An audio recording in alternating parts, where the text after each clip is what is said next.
I want people my one is to make sure that in order to take care of others, you need to take care of yourself.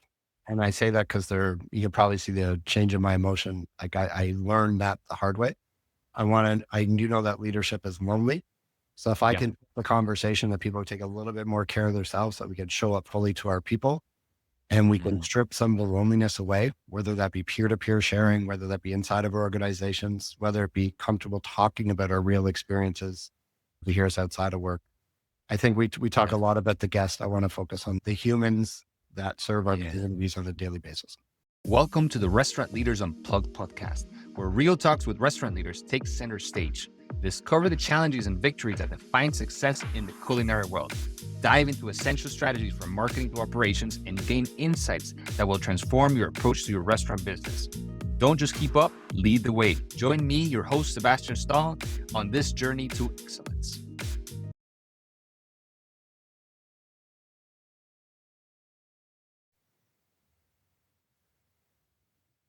All right. Matt, welcome to the Restaurant Leaders Unplugged podcast. It's really a pleasure to have you here. It's a pleasure to be here. Thank you so much for the opportunity today. Yeah, Matt, listen, you've done a lot in your career, but let's start at the beginning. All right. So if you could just share with us a little bit about your story, what led you into the hospitality industry? Because I know it's a little bit of an unconventional transition for you. So if you could just walk us through a little bit of that.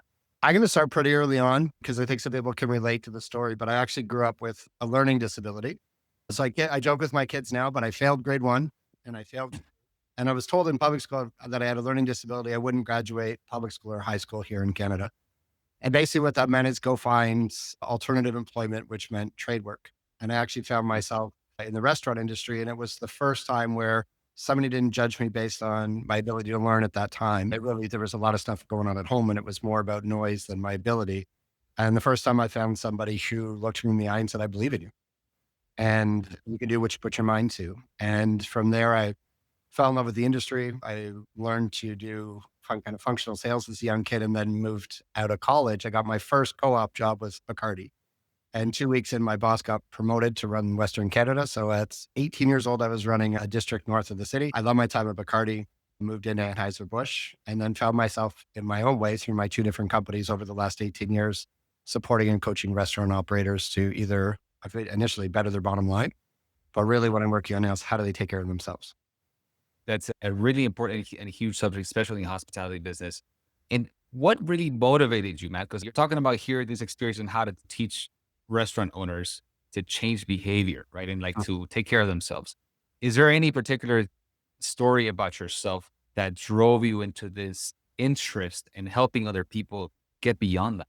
Yeah. The first one and my coach brought this to my attention. So not only am I a coach, but I have a great coach. And he said to me one day, Matt, your work is your wound. So when I'm Mm. out coaching and supporting leaders, it really does help me in my own journey.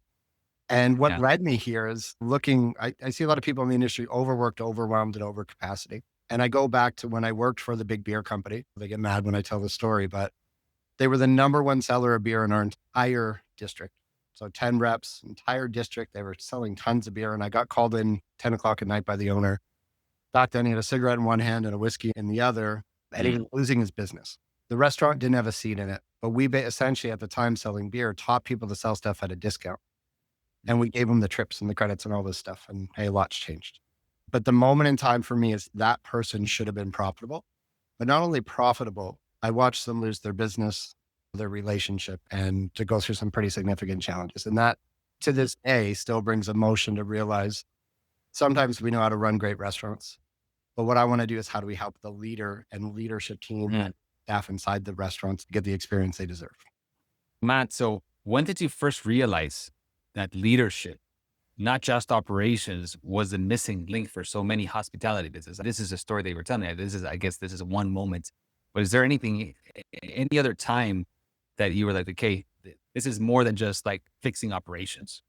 It is, yeah. So when I started my career, we were helping businesses become more profitable.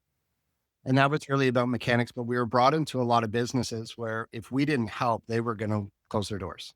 So we were saving businesses, sometimes successfully, and sometimes they were too far gone cash flow wise. But Yeah. then I started to see a separation, a pattern that I could recognize that showed when I was working with the top 10% of the industry, the real top performing leaders building scalable, sustainable restaurants, they were in balance. They were able to get to the golf course. They were able to show up for me in our coaching sessions.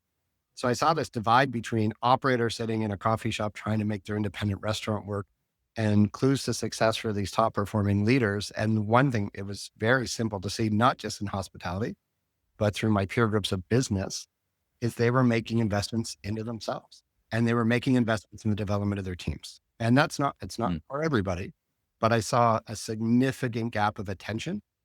It doesn't always take money, but gap of attention that I'm very passionate about helping. Like I want people to stay in our industry. I want them to have careers. I want them to go on the vacation they want to and not be tied to their business. Should that be what they want? Like, I can't want them when they want for themselves. But Matt, so why do you think that's so prevalent in terms of like why in the restaurant industry specifically? Of course, there's other industries, but that type of behavior is common within restaurant owners. And you mean the behavior of potentially doing the work rather than on the business? Well, not just doing the work and on the business, but also not taking care of themselves, just working like all these hours and do these things, thinking they can't step away from the business. Wow. Really, what a great question. And I'll go back to my own story as an entrepreneur. It took me about 10 years of being an entrepreneur to realize I was climbing somebody else's ladder, working 80 hours a week. I was looking for anything I could to be valued and worthy, and more hours meant more credibility and more trust and more success. And I remember right now, I'm a single dad of 2 kids. So I remember crossing my great ex-wife in the house, and we're just crossing paths because the needs were being met at work. And I think outside of looking at, there's just this ability where effort doesn't need to be the result. A lot of us are taught how to run restaurants, but we're not necessarily taught how to run a business. And this is no judgment towards any like small business or large scale business. There's a leader right now who went from a supervisor who's now holding the keys to a $3 or $5 million restaurant. And man, they could do every single role inside that restaurant, but now they're responsible for 100, 120 people, maybe 12 people, doesn't matter. But I think from my own journey, it was head down doing the work, and the work meant worse, not investing in myself. And the opportunity now is how do we slow down and make sure, because I want the leader to stay. I want them to enjoy their work, and I want them to help and support and develop others.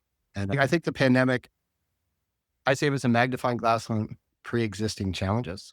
So I think it didn't create new opportunities or challenges for us, but it definitely shone a light on some areas, and taking care of ourselves and our leaders is one of them.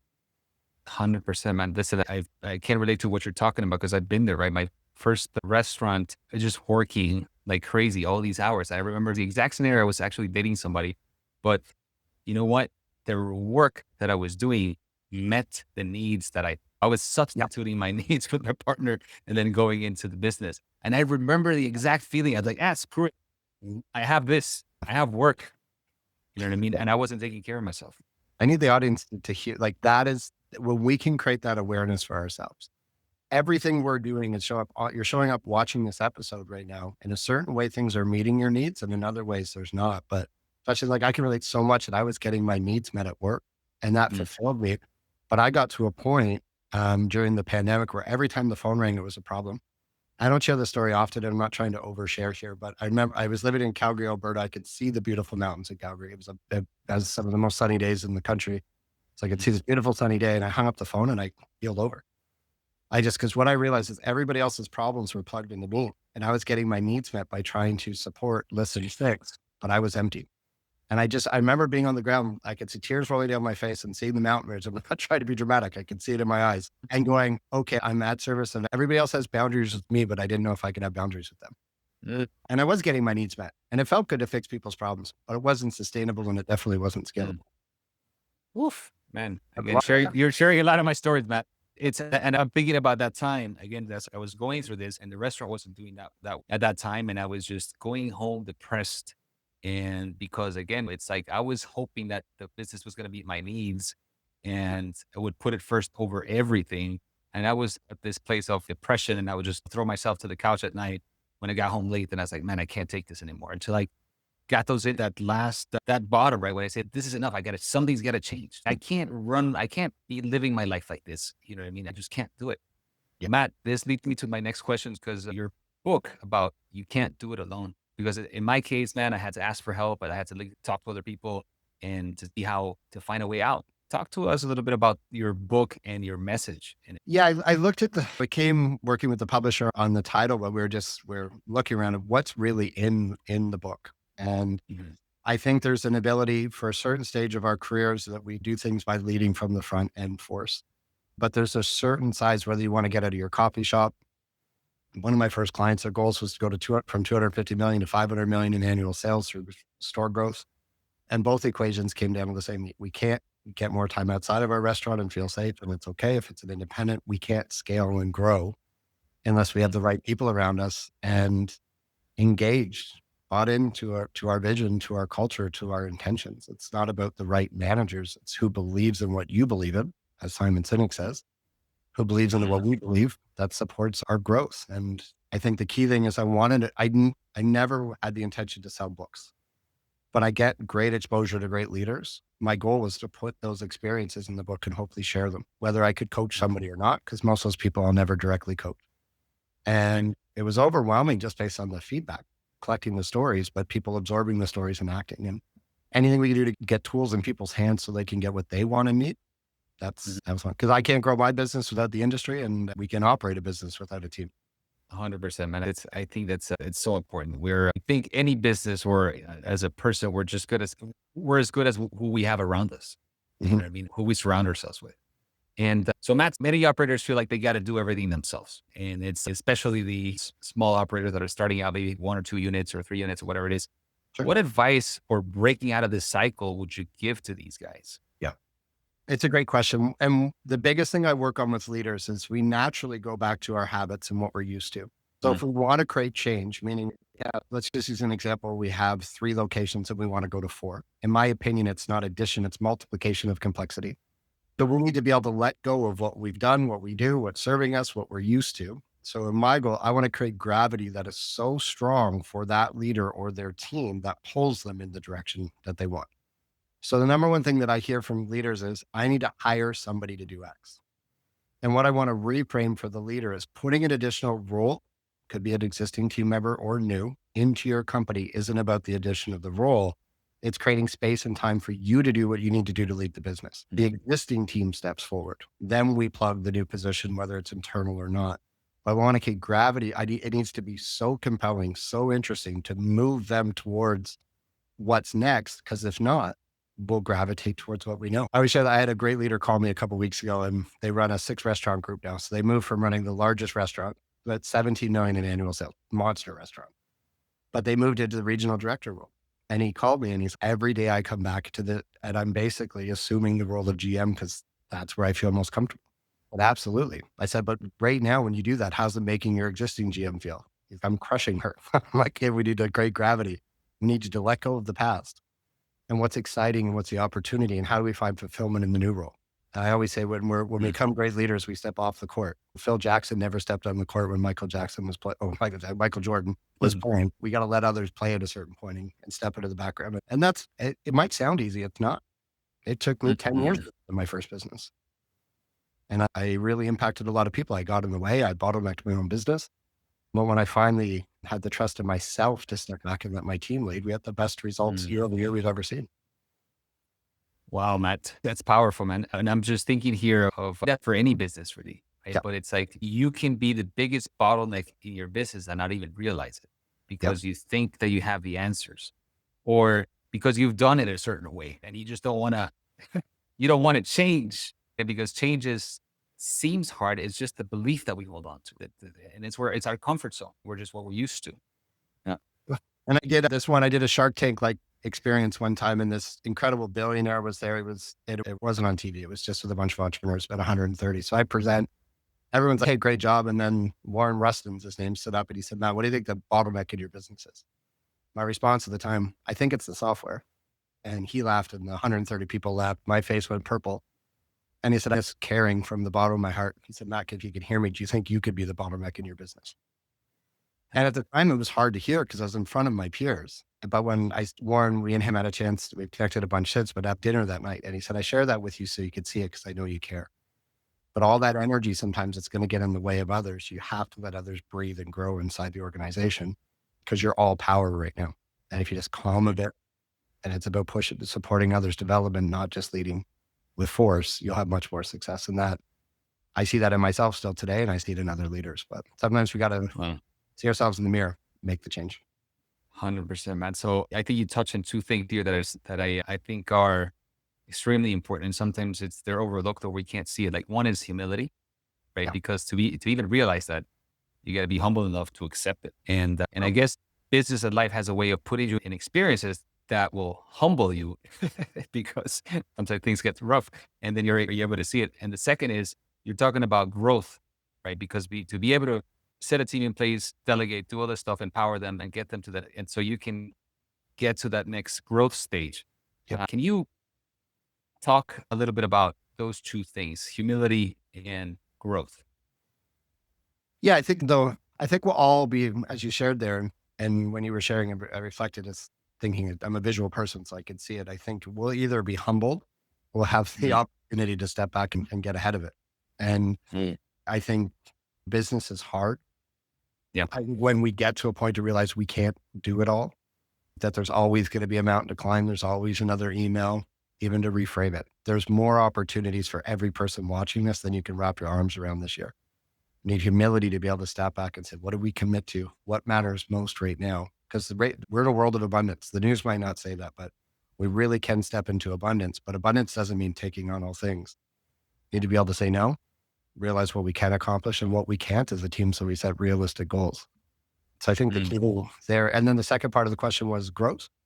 Yep. Yeah, because you just touched on that. If you're delegating, you're getting a team, you're doing this is going to help you get to the next stage of growth. But that also requires, of course, growth mindset in a way. This is what we're talking about here.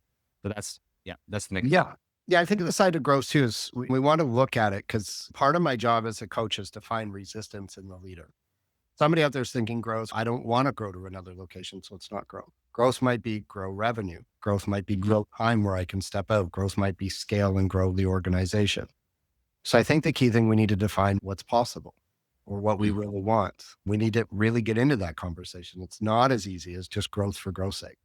I had that conversation with a client this year. They're being pushed to put up store over store, but it's actually eroding profitability and happiness in Mm. the organization. But I think the growth mindset is what fulfills you for this stage. And I don't think we talk about legacy enough. Like it doesn't need to be at the end of our careers. You could be a great GM right now who's going to step into a new role. What's the legacy you're going to leave for the team behind you so it succeeds with Mm. that? If you're an owner, there is a point where somebody once said nothing grows in the shadow of an oak tree. When are you going to step aside and let the leaders lead for your own sake?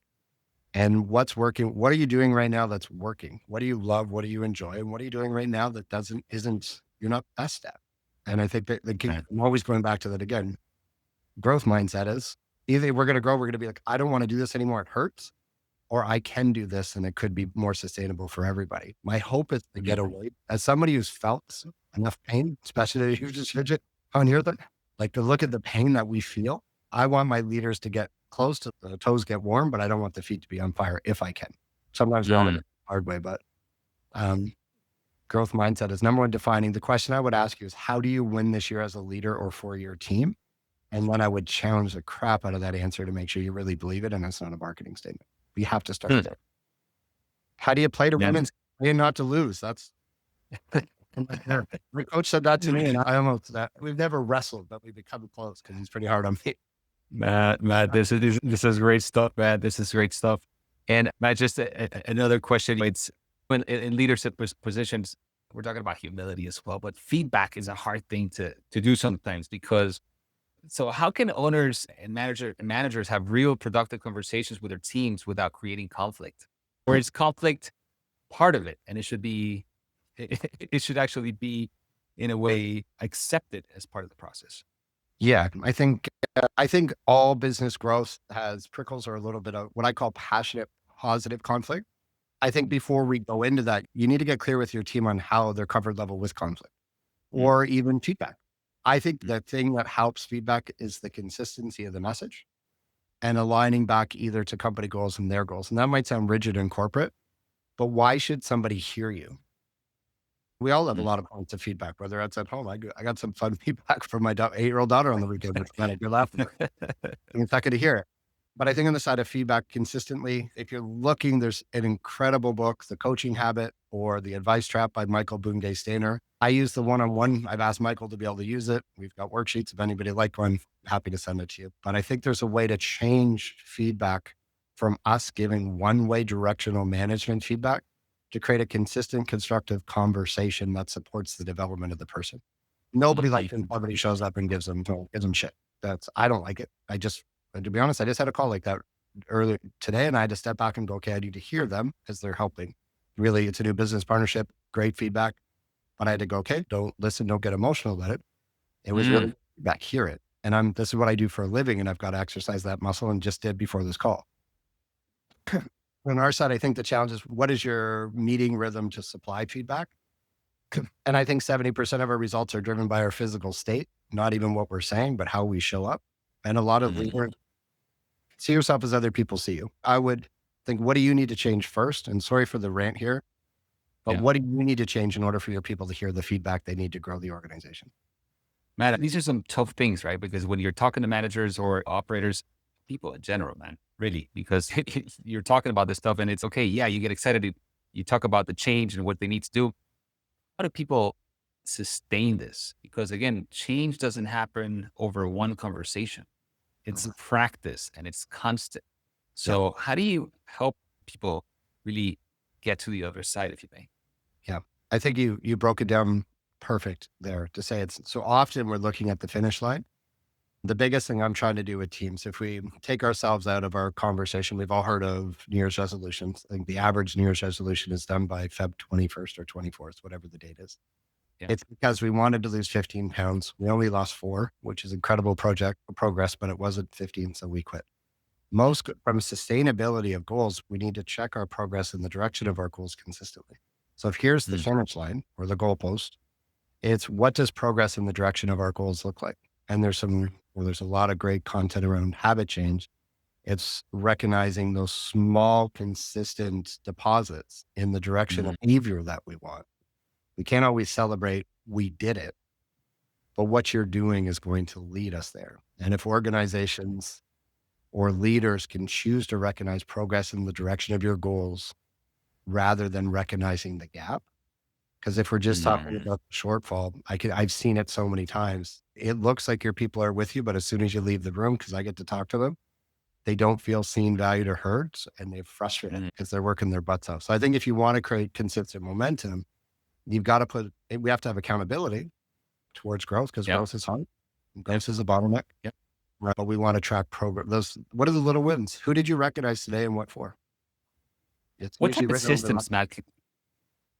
And this is great, Matt, by the way, because I'm listening intently, but how do you, and of course, this is great progress because that's really, I remember when I was part of this big restaurant group in Miami, we talked about this. What would really motivate us when it was progress, right? Because what would make you happy, right? And then you're like in business, it's satisfied fulfillment. We're talking about progress in whatever we're doing. And we have this tendency to focus on all the negative crap. And again, we magnify that and we don't see the progress that we're making. And for business owners, I believe, in my case, it's happened like that as well, that you do all this stuff that's good, but you haven't gotten to this side, to this place that you're looking for. So I can get frustrated, angry, all of this stuff. And that reflects then into my team, into everybody that I have contact with. So it's just like a bad effect. So what system can people implement and operators implement, like a tangible system? I don't know if it's a chart or whatever it is. It's okay. This is our this is our goals. This is what we're shooting for. And this is the progress that we're making for, even if it's small. Yeah. So one thing we usually do is, and again, another worksheet that we've drafted up is just called the bypass. So to get for the ops-minded people, here's not the woo-woo stuff. Here's the tactics, the one pager. So the one pager asks, like, how much fuel does a plane use when it takes off to get to its cruising altitude? And I'm going to do this quick. It's 70% of the fuel because we need torque and force to get the plane up off the ground. So what I do is I work with my clients on a 100-day plan. But I want a lot of clear, consistent behaviors or actions inside those initial weeks. And they don't need to be big. It's not home run hitting. Like it could be we want to have a more positive culture. Every leader on this decision needs to recognize somebody daily. And we're going to come back and talk about how it affected culture. Or we need to there's a lot of conversation around our front door being Googled to our restaurant. Okay. Someone in the next 7 days has got to go make sure that when somebody Googles us and our restaurant, that the proper information is available in there. But I think it's getting to the granular progress because then people see, okay, I did it, check. And then the question after, it's like the black box on a flight is, did what we do create the result we want?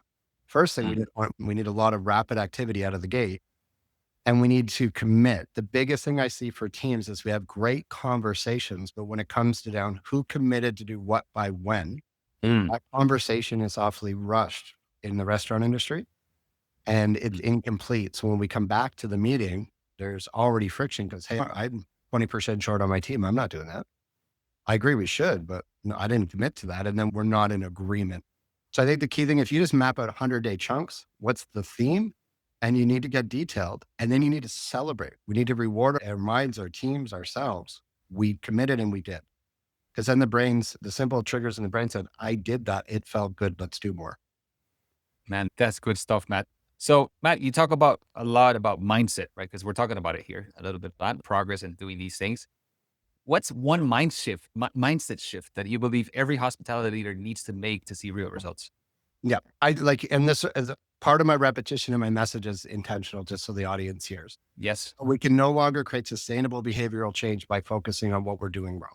So we see, and I'm Mm. sure if through Miami, I got a chance to meet a couple times here in Toronto. I met Gordon Ramsay. I've met John Taffer, they have media personalities. They're beautiful human beings behind the scenes. That's Mm. not leadership. But giving our staff crap for what they're not doing, there is proven science in the neuroscience that we create sustainable Mm. change by focusing on what we're doing wrong. So the one thing I would encourage is a shift for as leaders, the mindset shift is how could every day I make a commitment to recognizing behavior in the direction of our goals. If we can do that, and then we start to reward because it's cultural, your people will mirror you. We've all had that boss we admired and we mirrored, or maybe we've been that Mm. boss. We start wearing the same clothes and having the same conversation. If you start to recognition and leadership starts at the top. Do not ask your people to do something you're not willing to do. Don't ask them to Mm. recognize, show up to meetings and give them crap for what they didn't do last week. We've got to look at the Mm. pot. That's my Mm. belief. I'm not right, but I spend my days fighting that we need to have a positive view on our progress, Yeah. not the gap. Yep. No, that's fantastic, man. I think that we start all our meetings and follow the EOS system. Yep. And so, we start with wins every single meeting that we have, recognizing the good things. That just sets us in a positive mindset that we can continue to talk about the other stuff. Yep. This is an incredible system, a bunch of systems that come into that one, but it's a brilliant, simple system that if you follow it, it will change the conversation. Yeah, 100%. So, Matt, we just talked about culture as well. And all these things that we're talking about here, and I've experienced it firsthand myself as well, as we were going through this acquisition. We were a small group, and then when the company acquired this other group of restaurants, and basically we tripled in size from one day to the next. And then Yep. that combination of culture was a shit show to be honest. And then we were trying to preach these things, and we were still young and we didn't know what the hell we were doing, but and it was very difficult. And we would go into manager meetings and all these things to the executive team, like trying to come up with this things, talk about culture and talk about the way we should behave, values, all this stuff. But man, it was so hard to make that trickle down, Yep. especially when you have multiple units and you're not at the restaurants anymore all the time because you're at an office and doing all these things. How do you make sure, I don't know if it's possible, that the culture that you're creating trickles down from the top to the bottom? I think, and you shared a great question there, right? And so we can go back. I think anybody out there has really dedicated time to leadership, or anybody out there is a coach. We probably all learned from Patrick Lencioni. I think I still say his last name wrong. Five Mhm. dysfunctions. And one of his questions is how do Yeah. we behave? But one of the concepts in five dysfunctions that I have to give him credit for this because it's in all of our work is cascading communication. Yeah. So I think when we're leaving a meeting, here's the biggest step over communication downwards so often when I go in a meeting, but we just merge, we'll use your example, we merge cultures. Two incredible restaurant teams coming together, top talent will come to a table, might have a little bit of edge because we just had a takeover. But what we discussed here, are we in agreement? So one of the biggest mistake I see is both sides share their experience, share their position, but in Mm. agreement as to what the expectation is leaving is often left misunderstood. Meaning exactly what are we going to do? So when it comes to getting buy-in, it's what did we discuss today? And who and how do we communicate that to our team? Because you might think we're just going to go communicate. One person emails, one person texts, one person calls, one person gets there when they get there. Four Right. leaders came back with completely inconsistent, and no one path is right because we didn't agree. But on my side, it's I said, like, how are we going to communicate this message? And here's the one thing I'll leave on if we want to get by it. And we did a post on this on the weekend. You need to communicate for 3 to 6 months that same message before Mm. it's on. I think we communicate once. We've all worked for leaders who said something and didn't follow through. So Yep. your people's impression doesn't need to be, it's not you. They've been told things before that weren't followed through on. Your team should be able to do an impression of your core messaging of you where they can stand up in front of a boardroom and do a little joke because you say it so much. And if they can't, you're not saying your messaging enough. So if we want the communication, we've got to get it. We have to Yeah. repeat it relentlessly before we can even ask or expect a behavior to happen. I think you just hit it on the nail, Matt. That's what we ended up doing at some point. We realized that we just had to repeat ourselves a million times and it was okay, which is part of the process. And I remember our director of operations, great guy. We're good friends. And of course, the CEO and CFO, great guys as well. And that's what we used to talk about a lot. But they Yeah. would repeat the message and they would repeat the message and they would just, hey, have patience. We got to continue repeating, Yeah. but sometimes we get frustrated. It's like, man, why are they not getting this? And Yeah. it was just part of the process. And I'll share just a story because to bring it back, but everybody knows Anheuser-Busch. When I worked for them, Carlos Brito came into Canada and took over. So the Brazilian group who took over Interbrew and Labatt they bought America. They bought Anheuser-Busch. Yeah. No matter where, and Carlos Brito was just rated the top CEO of the last 100 years before his retirement. Anheuser-Busch made $22 billion in profit last year, more than all consumer packaged good companies combined. Wow. They repeat three things on a daily basis, no matter the country or the metric. There's three core priorities, and they do them every single meeting. They leave sticky notes every room they leave, so leave them on your desk. If it's not going in the direction of the priorities, we're not focused on the right thing. Sometimes success leaves clues. It could be how to pour the perfect latte or how to create a guest that you're hosting, but consistency in messages, no matter the scale, matters. Matt, I have another question about this stuff. Yeah. I think it takes because you just shared about talking about Brito here, and it takes a very specific type of personality, I would assume, an emotional state to be able to be that good of a leader. Do you find a certain pattern that differentiates great leaders, or is it something, or do you think it's a skill that people can learn? Because being a leader, you're going to go through a roller coaster of emotions. You're going to get a lot of stuff thrown at you. So the fears can jump up and you can start reacting instead of acting. You can go into these fight or flight, whatever, and they're just putting out fires or what, and then you just can't lead that way. So do you think that, again, leaders are born because of their certain personality or they grew up or whatever? Or do you think it can really be tough? I think in my experience, I think that it can be a learned skill. I think there's celebrity leaders that we can all reference. There could be somebody we played on the sports team with as a kid, who you could just see them as a 15-year-old who had presence and could inspire a team. And I think people develop their natural abilities, but I invest a lot in my own development. And I've watched as I go with my own peers into my own courses or week-long workshops, I'm a significantly different person based on the investment in my personal development. I've also watched some incredible leaders around me that chose to they realize that I can't manage my way to the next stage. And usually there's a forcing function where I need more time. So I can't just work harder. I need to be a better leader. And some people, they can stay the management track. Not everybody should move to leadership until they're ready. But I think it's that mindset that this isn't sustainable for the quality of life I want anymore. Not that I'm not great in it. What's going to shift to being a leader? But you have to want it. Just because there's a course, we've all gone to courses. I've coached a lot of people who didn't do anything with it. Yeah. And I own my part of it, but I can't own the other side. So how do you act? So you're talking about here, Matt, about when you can learn certain things, but to really become a great leader, this is my belief. I think there's real transformation that needs to happen. And that can come through difficulty, struggle, all these things that motivates you to take the action and change. So besides that we're talking about here of learning all these things, I think a key component is spirituality for me. Yep. So have you found in your own experience that plays a role in helping leaders have a more stable presence and a stability that allows them to become better at what they do? Yeah. And I think as somebody who didn't grow up around a lot of faith, this has been a big question of mine for the last few years. And there's a reason for it. So one thing I do every year is I'll take a significant period of time to study what I would consider the kind of top performing thought leaders in a space. One thing I did find a few years ago, And it really put me back in my chair that everybody that I was looking up to, from Brene Brown to Eric Mm. Thomas to Tony Robbins, all have completely different faith practices. To Simon Sinek, to all, I'm saying names that people will know right now. There's a whole, actually, and Dan Martell, if anybody doesn't follow Dan, you should. Oh, he's great. Dan, I sat with Dan. I said, Dan, what's the difference? I was at a Tony Robbins event. Dan was actually there in the audience for that event. Me and Dan and Matt. I said, what's the one thing, Dan? And he said, everybody in my circle in Kelowna has got a high faith practice. Every one of them. So they do the founder psych every week. And he said, I'm not projecting that on you. You make your own path and your own decision. And faith can be described, spirituality, in so many different ways. And I know it can be a touchy subject. One thing I know is that we're working with a purpose bigger than ourselves. And I've hit some really hard, like I had the most challenging year of my life last year. I defined my faith, and my spirituality is probably a better word. And it's a lifelong journey. But I think when we're focused on something bigger than ourselves, I think that's where you see people really, really grow. And I think these are wonderful questions. As you can see, I'm not responding. I'm thinking on the response. I think they're beautifully crafted, no BS. They're beautifully crafted questions.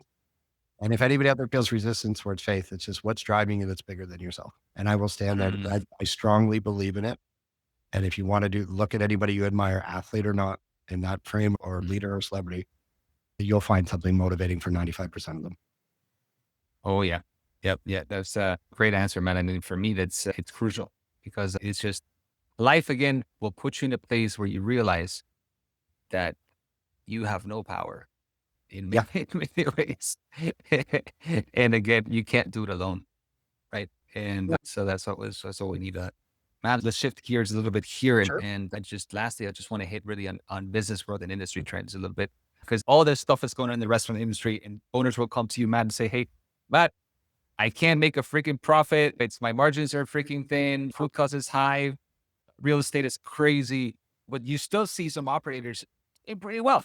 But concepts are shifting, menus are shortening. There's all these things happening. What do you see, Matt? You're talking to a bunch of restaurant owners from your side. What are you seeing in trends, and how can restaurant owners navigate this in a better way and still run a great business? Yeah, I think in my belief that the focus, most operators that are listening to this have good financial visibility and health and process. So we need to make sure that our foundation is strong. But my belief is we can't cut our way back to profitability in today's day and age.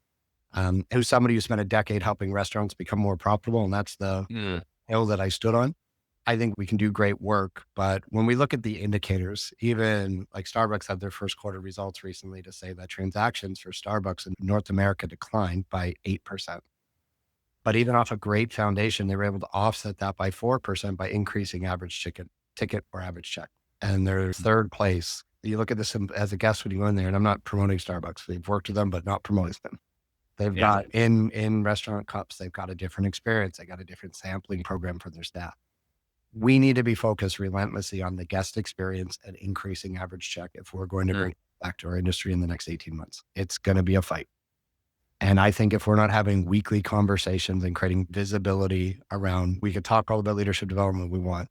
You need to be relentlessly focused on how do you measure positive experience for your guests that drives average check, because the data shows people are going out less, but they're willing to spend more should you optimize their experience in QSR, fine dining, and everything in between. But you have to know what that looks like and be guiding behaviors towards what the ideal guest experience is. I can unpack that so much more, but that is we've got to start there. Yeah, no, 100%. We're seeing that trend, of course. People focusing on that, or just creating different experiences, just creating more value, perceived value, that is, right? So, Matt, what's next for you? Are there any projects, books, initiatives, anything that you're excited about? Yeah. I'm really I've got more, and apologize for my energy. I'm this excited. Like, I'm not jacked up just to have this conversation. There is a new book coming out in the next couple months. Based on the publisher, we're going to make some updates to the first version. It's the first time I shared that publicly, which we're really excited about. And we've gone and really looked at what's changed. The book's only been out for 4 years, but there's been significant shift in the market. So we have some extra content. I'm also we'll be announcing in the next 2 weeks, I've partnered into a technology-based company that's incredibly proven to create sustainable behavioral change in large retail environments and globally, like hundreds of other shifting behaviors, hundreds of thousands of users. I'll share more. We're bringing that solution to try to support operators on how they create sustainable change. We're bringing it to hospitality. and to emerging the franchise market. We'll be announcing that fully publicly. I'm sure by the time this episode goes live, we'll have it out. But that announcement, we just put a bow on it. We've been working really hard. I've been working really hard on that for the last year to bring it to our industry. And finally, technology's made it cost effective. So it's not just for the big ones, big enterprise. We can bring it to an independent operator or a franchise organization. So I'm really excited to share that. More coming on that any day now. Yeah. Very cool, Matt. So, Matt, in 20 years from now, if Yep. people, look back at your work and said you changed hospitality in a big way, what would you want that to be? I want people my one is to make sure that in order to take care of others, you need to take care of yourself.